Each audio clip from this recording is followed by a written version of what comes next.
Farmer Brown & Co. presents you with the Buzz and Brew podcast, inside the business of beekeeping with Henry and ZaNaria Brown. Today's guest is Shelley Rice, an urban beekeeper. Secret Life of the Bees, 2003, came out. And I've always been like a tomboy and a doer. So the chick flick was okay.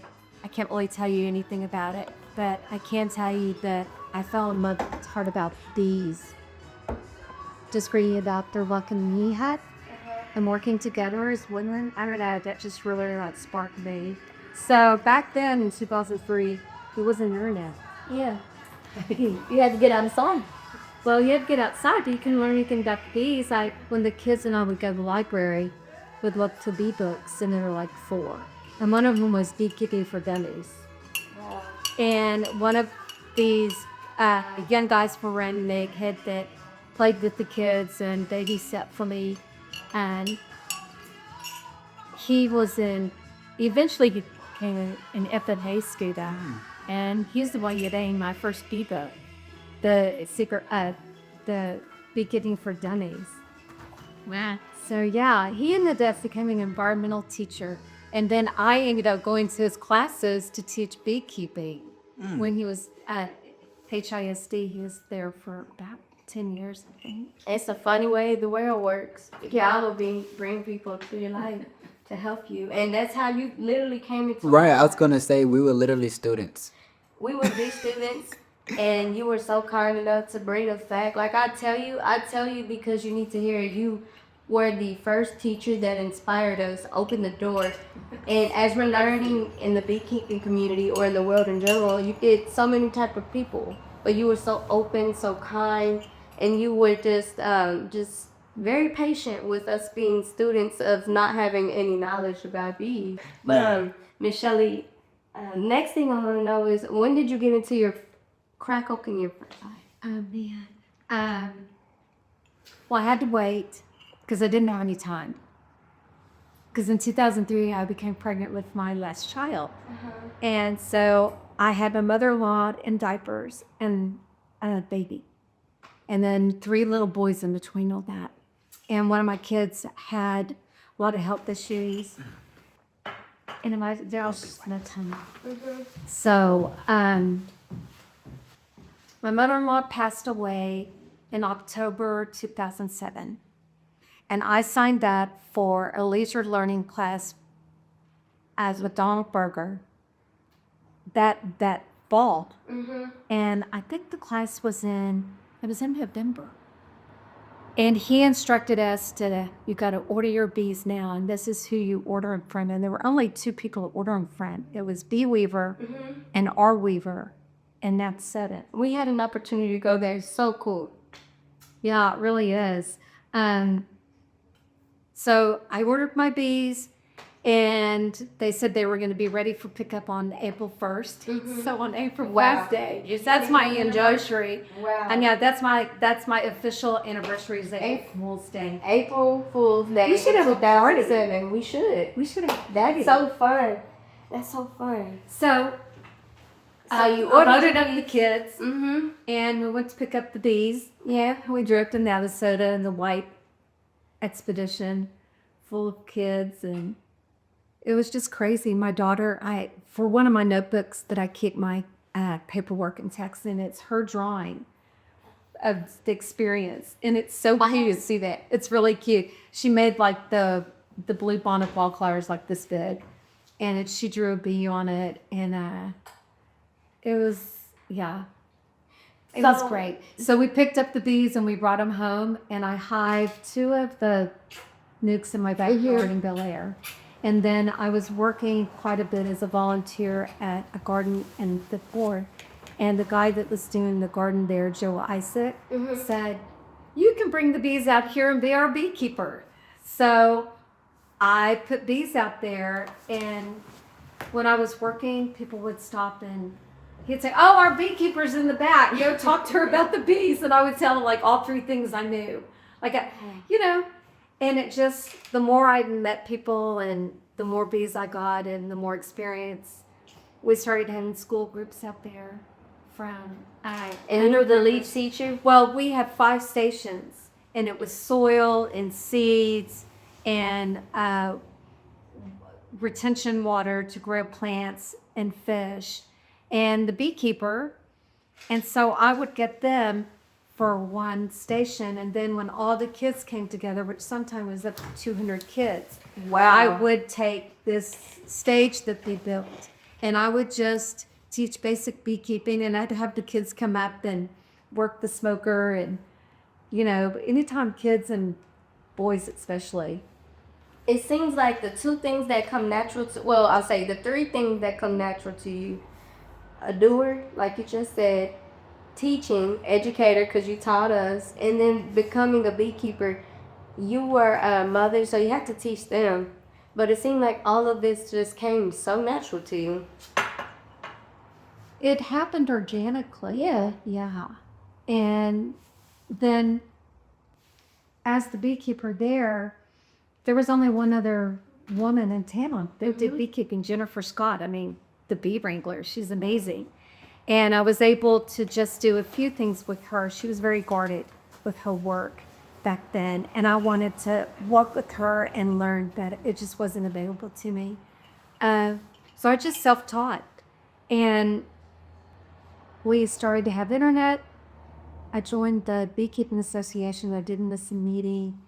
And people just started reaching out to me about first one thing and another. And I got really interested in bee removal because there was a 90-year-old woman that lived in a neighborhood that I knew.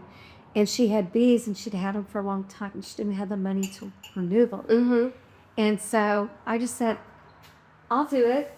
You threw yourself out there.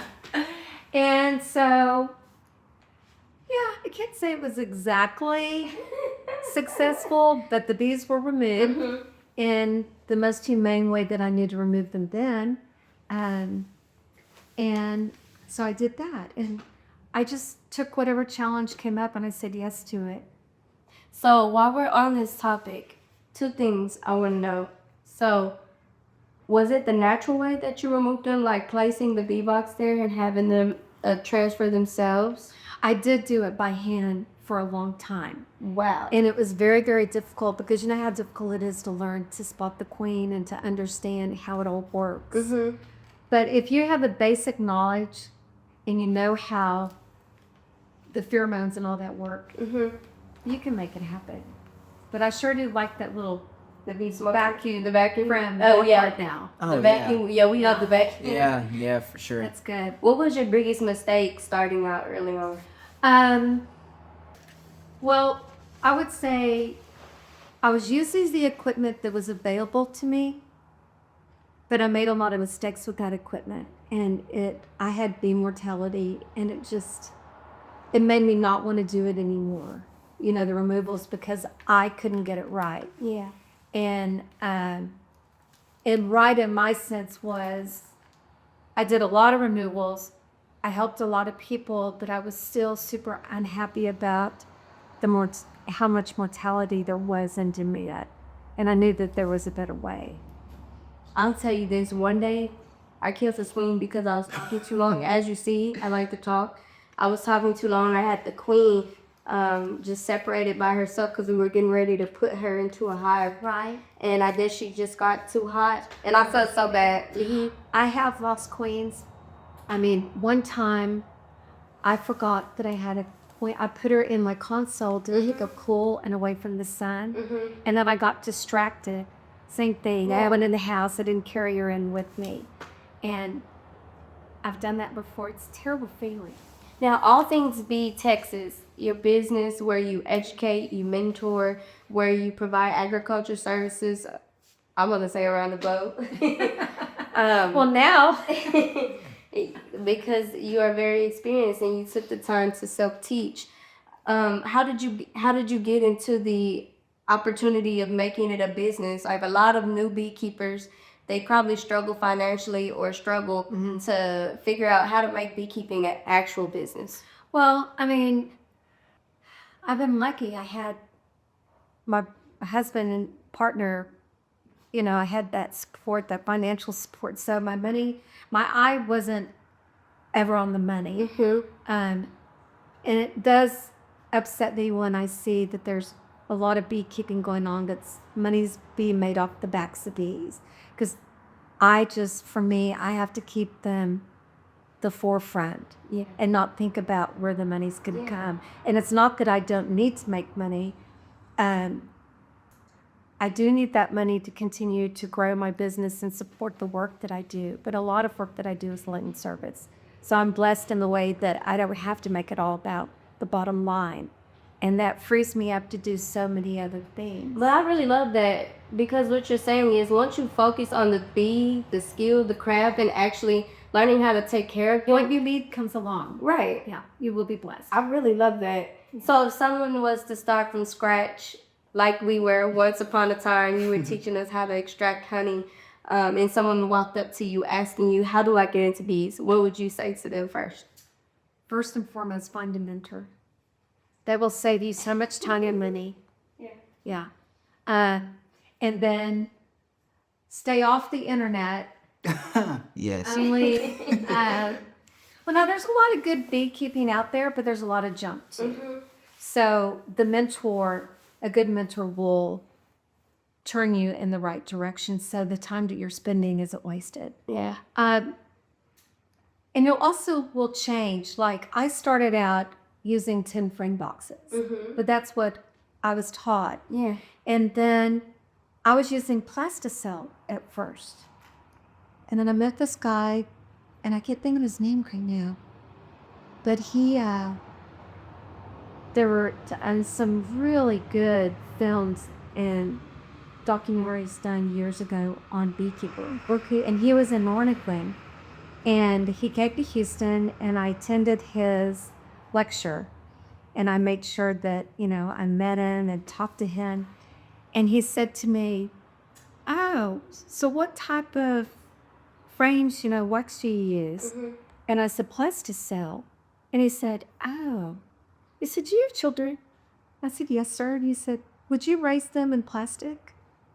And I was like, "No." He said, "Well, why would you raise your bees touching plastic?" Right.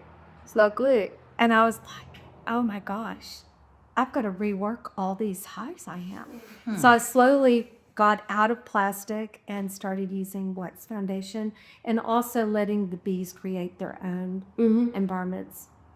So yeah, I got corrected in a big way just through a short conversation, and it sent me on a whole nother path of researching and studying and learning. And becoming a naturalist when it comes to hive management. So what's the difference from frames versus the flow hives? We have frames, of course, and we have a flow hive. But what do you recommend? I have run flow hives, and I don't think I'll ever get comfortable with them personally. They go against my core value of trying to keep things as natural as possible.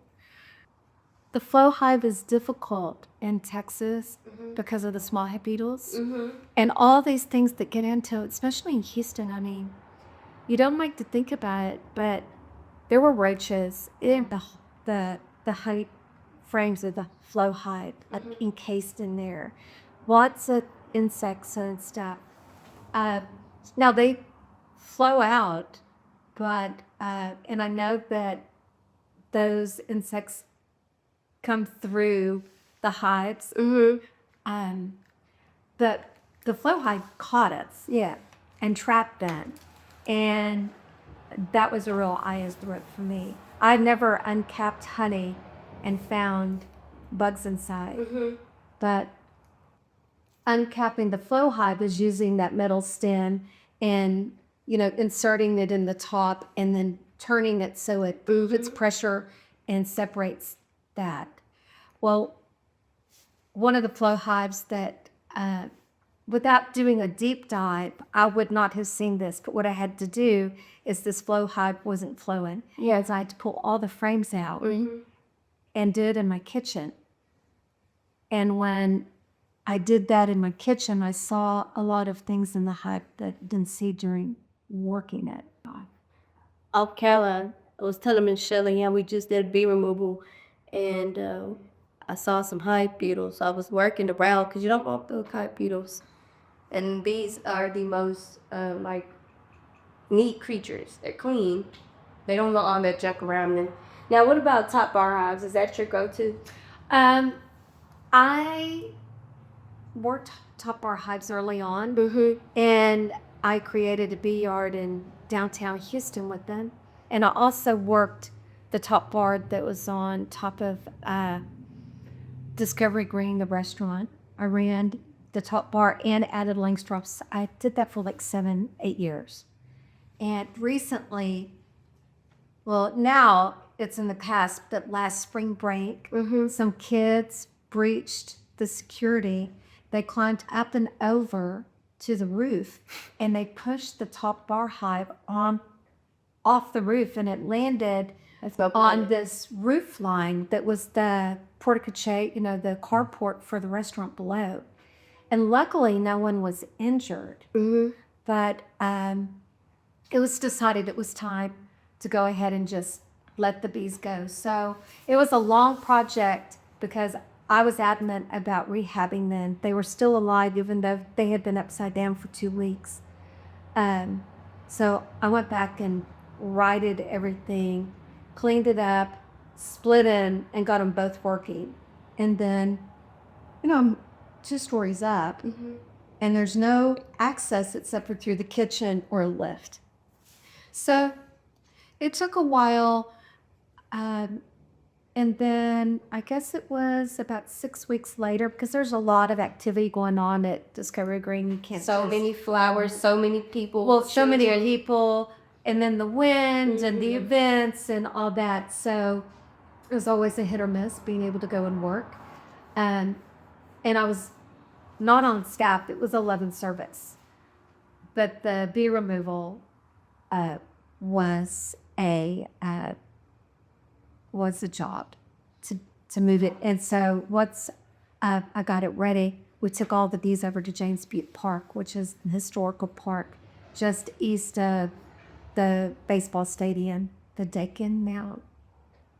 We'll have to be going over there. And I'll shop. Well, I recently moved all of those hives down I-10 at Greenhouse to an apiary there for the Pappas group.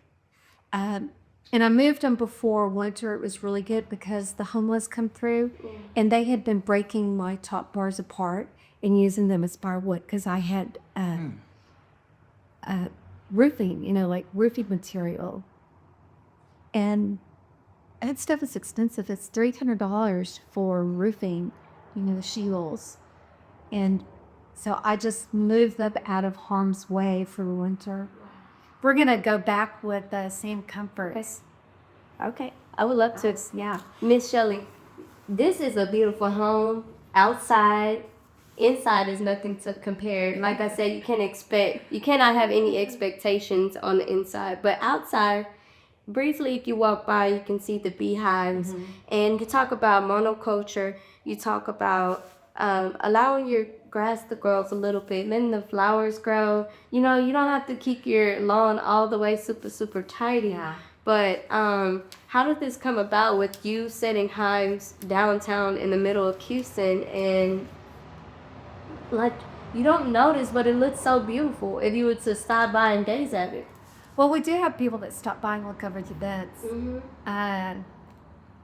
It's just, I've kept these in my print guard for so long over in Newcastle, but I'm like 80 feet back from the road.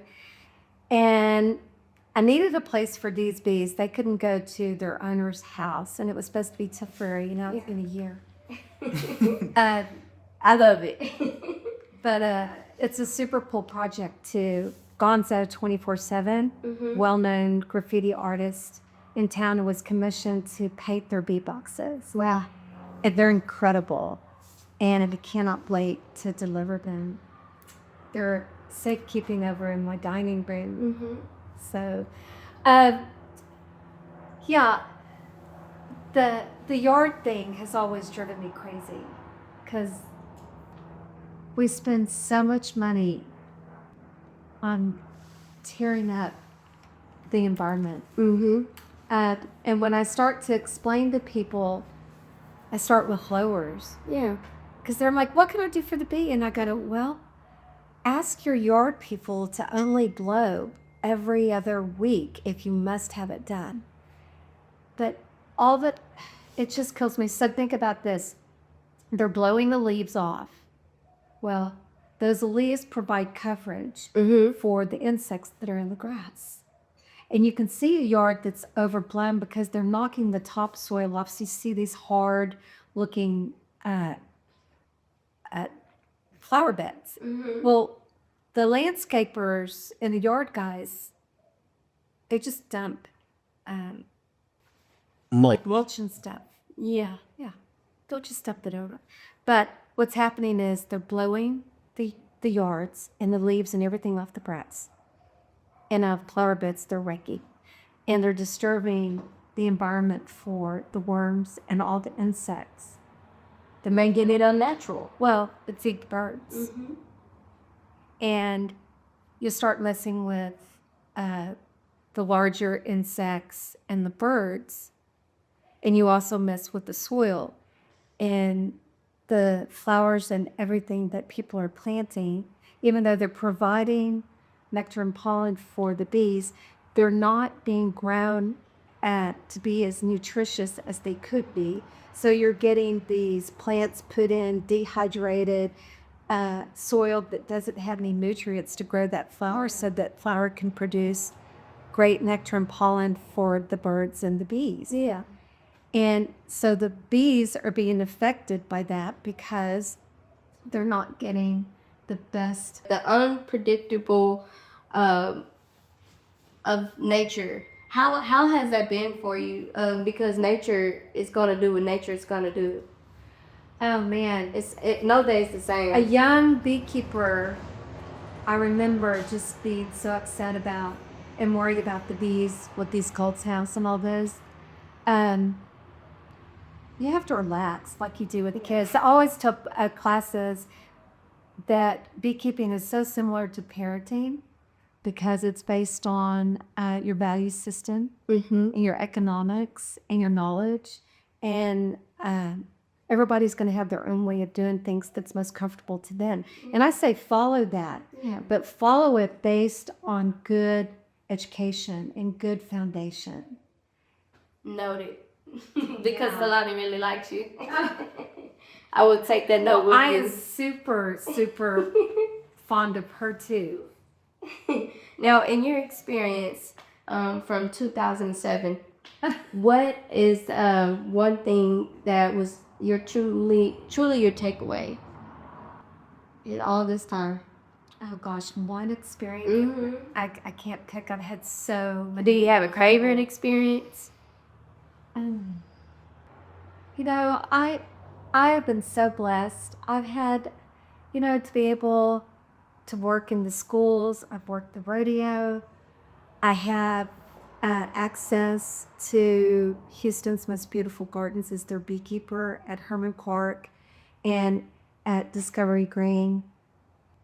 I have a beautiful apiary at a cemetery. I raise honey for a synagogue down in the Tanglewood area for the Rosh Hashanah every year. I've been able to teach at Central Texas, I think 12 times, and raised hundreds of people. I've been tapped to be on television and newspaper articles and magazine articles because I was a woman and a beekeeper, So many cool things have happened. I went to Cuba and did bees on Fiji. I'm going to Fiji. Everywhere I've traveled, I've made it out to the markets in Guatemala. Everywhere I go, I seek out the beekeepers. Can you give us like a synopsis, a quick synopsis of what you'll be doing in Fiji? What kind of work to do? Oh my gosh. We're going to be teaching bee removal using the vac from Lockhart. Wow. Does that vacuum have a name? The bucket one or the square?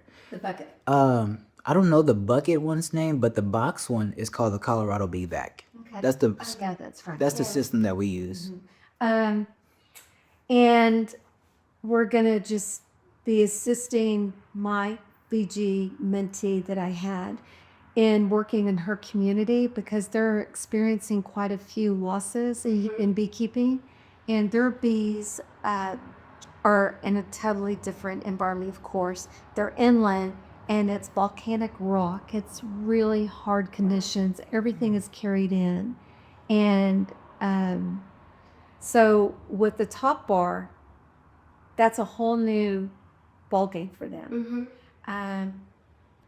So we're just going to go and make better beekeepers. That's exciting. Now, over here, there has been a serious loss with bees. What do you recommend happening? Of course, you recommend natural ways, but what can we do to make the future of beekeeping so much better? Well, the losses were primarily commercial. And for years, because I belong to the Western Apicultural Society. I've been to those Western states for conventions and conferences. And I've been able to meet some really high-end big almond producers through those connections. And I never understood why they would not dedicate 10% of the land used for almonds to grow their own food and resources for the bees, because that would make such a huge difference. Yeah. But there's so many, probably hundreds of thousands of miles of just monoculture going on. And I think for lobbyists, and there's people that are standing for the bees, but what drives the market? Right. Consumerism. Right. And people not willing to really change the way that they do things. I limit almonds in my diet in my little one-woman solo protest. Yeah. And I tell people, they're like, oh, you want almond milk? I was like, no, I don't support the almond industry because they have such a high mortality of bees. Yeah, they're taxing the bees. And they're like, oh. And then I go, you want to hear more? And sometimes they do, and they're like, wow, we had no idea. Yeah. So, yeah. What's for the future of all things bees, Texas? Oh, man. This has been a year of change. I have always pretty much done everything on my own. Build the boxes, set the bees, raise the bees, harvest the honey. And I've taken on an apprentice this year that was about the same time as my mentee. So that was pretty taxing for me, managing 2 other people plus myself and all the bees. But we've worked pretty hard, and I have someone that I am looking forward to taking over at least 50% of the business. And I've done this before with other people that they work with me, and I kind of raised them, and then they have gone off and created their own bee companies and management themselves. This time, it's going to stay within the company, and it's going to continue to bring in money for all things bees, but also create another paid salary and career in bees for someone else. Almost good news coming. Yeah. And also, I mean, my back's been giving me trouble because for all these years, I haven't been like stretching and getting ready to go work. I mean, I would like get the kids out of the house, run my errands, go to the bee yard. And so I've created an issue with my back that my back needs to rest for a bit. So. After all, you've been raising baby bees and literal bees for a very long time. Yes, it's been a lot. And I'm going to take that time to do some more traveling. Yeah. And start focusing on the Fiji project and just, slowing down a bit, doing apitherapy. I'm really looking forward to getting back to that. Apitherapy is going to be exciting. You guys have something fun to look forward to with all things bees. Miss Shelley, we really appreciate you just teaching us, always being open to us, mentoring us. And I feel like we're family now. Oh, I know. We're going to do some really great things and some projects that I've never been able to get done. We look forward to doing I think y'all have the skill set and the youth and the energy to help me get them completed. That we would go be... get it done. Yes. We go get it done. Miss This would be Shelley, great. can you look at the camera and share your websites, where they can Oh, find Lord. you, Facebook, Instagram, wherever you want us to tune in to you. Have you seen my social media? Yeah, all it's things sad. It's okay. You see, we sit on the It's couch together. neglected. Hey, I see some really cool pictures of mentorship on there, so I was looking. I have 18,000 fabulous pictures on my phone about beekeeping. We gotta share 'em. Yeah, it's great. So it's new, but I have a new website to make my labels legal. So it's allthingsbees.com. And then it's All Things Bees Texas. Oh, wait, maybe Texas in that also. All Things Bees, Texas. Texas.com is the website. And then the same for Facebook and that very sad, neglected Instagram account. It's okay. And It's a I new found day out for there's learning. like 3, I have 3 Instagram accounts. How do you delete that stuff? I'll help you. Yes, ma'am. So now, are we gonna go to the cemetery? Yeah. I'm gonna go. Yeah. You can hardly.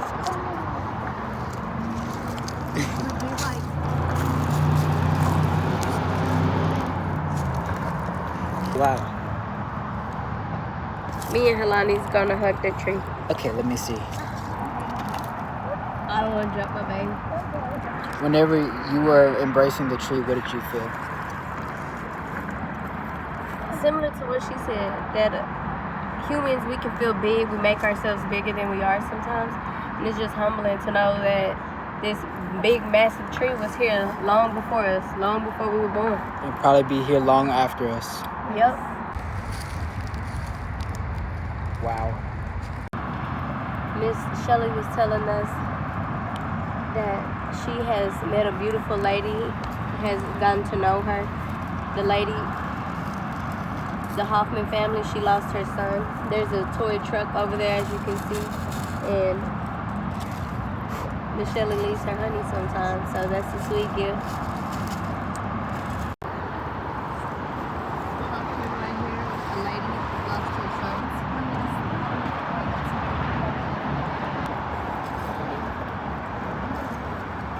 I believe it was 3 or 4 years ago, the director of the cemetery, Richard Ambrose, called me out of the blue and said that he had heard about me at a dinner party and he'd been researching public spaces that were doing bees. And he asked me to come and meet with him and writing the bid to place bees on the pond. So we started really small. We started with 1 hive, then 2, and we were up in another area, and I just wasn't settled about it. So I went around Spain and I found this spot. So this is so perfect for the beekeeping. We've got the bayou along the way. It's right across the street in Stouffville Bayou. Now we have the traffic from Memorial Drive to continue with the bees. So, with this, did you expand it like with splits, or did you just bring them over here? Some were rescued, and some were ordered specifically for here. I like to know what the genetics are and the queens when I'm refies or colonizers here, how these bees. I want to make sure they're cute or aggressive in a way that anyone's going to get it. Right. That's part of that job, and I mean it can be a nail biter. But it's part of the challenge of, working in parks and open spaces. Do you have any problem like with pests around here, like small hive beetles or Oh varroa? yeah, this is small hive beetle paradise up here with all the trees. So if you look at that pile of garbage over there, I pulled all the small hive beetle traps out. And they were full.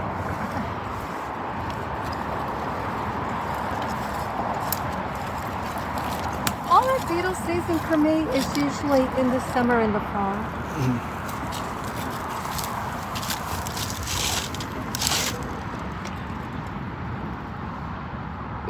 I see.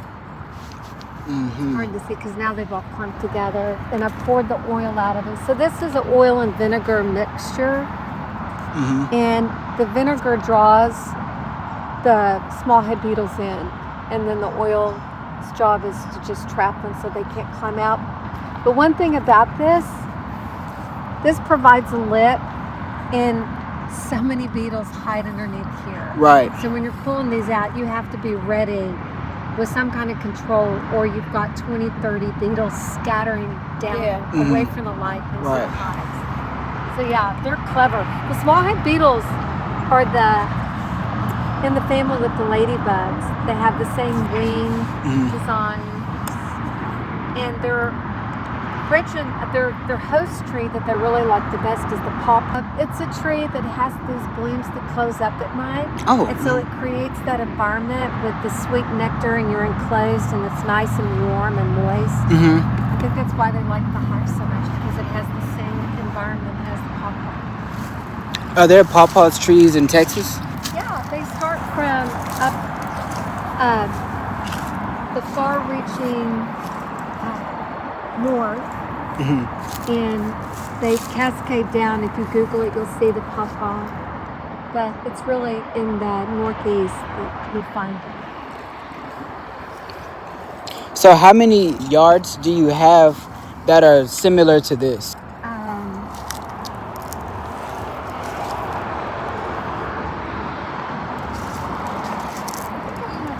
6 or 7. And then each yard has about 1, 2, 3, 6 hives in it? Yeah, this one fluctuates, but 6 is an apiary, and that's usually my goal, is to get at least 6. It's like kids. Yeah. You said you were ordering you have a whole lot of notes coming in? I do. I'm providing people with bees at my cost. Yes. Yeah. Oh, wow. That's a pretty good thing. Is that a project of yours?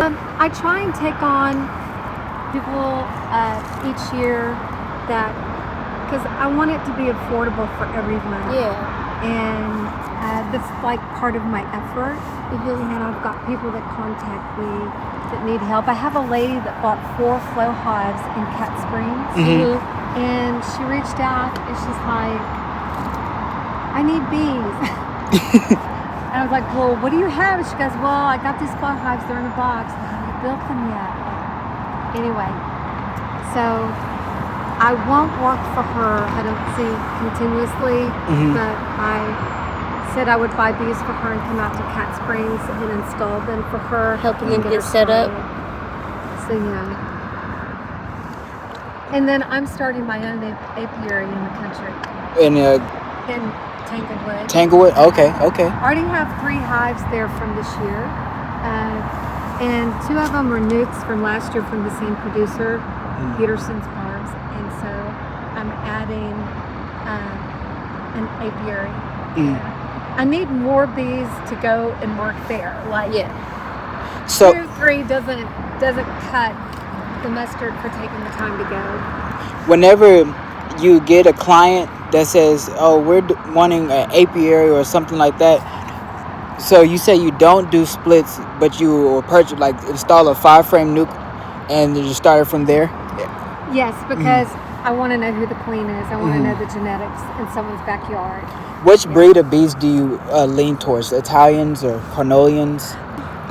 Or A lot of Russians? people, Or Russian bees? Oh, I'm getting 2 Russian hives this year, 2 nukes. A lot of people aren't naming their bees. Well, the producer I'm working with, when you get into the breeding aspect, a lot of them aren't doing Italian as well, because everything's such a mishmash. But what I do look for in producers that take their best hives that they've had through the year and they graft off those. And then they're picking them the selection for hygienics, housekeeping, the cleanliness, and then producing honey. So do you look for more VHS type breeders and stuff like that, where they'll pick the varroas out more than likely just do the work themselves instead of you intervening with This breeder I'm buying from this year, I bought from the last 2 years. I'm super happy, and he uses pole hives. from Louisiana? Well, that's a part of where he's coming off at. Hmm. But yeah, and I love generational beekeepers. I like to stick with them. Have you ever tried any of the bee weaver bees? Yeah, I've done bee weaver and purchased queens. That the first package I ever bought from bee weaver was $65. Wow, that is Yeah. a difference. And of course they've grown more expensive with demand, Mhm. but there's still producers out there that are producing for commercial that can afford to sell their bees for less. Right. And I think of bee weaver now as a boutique bee company. Okay. Yeah, and now they're doing agro. The tours, agri tours.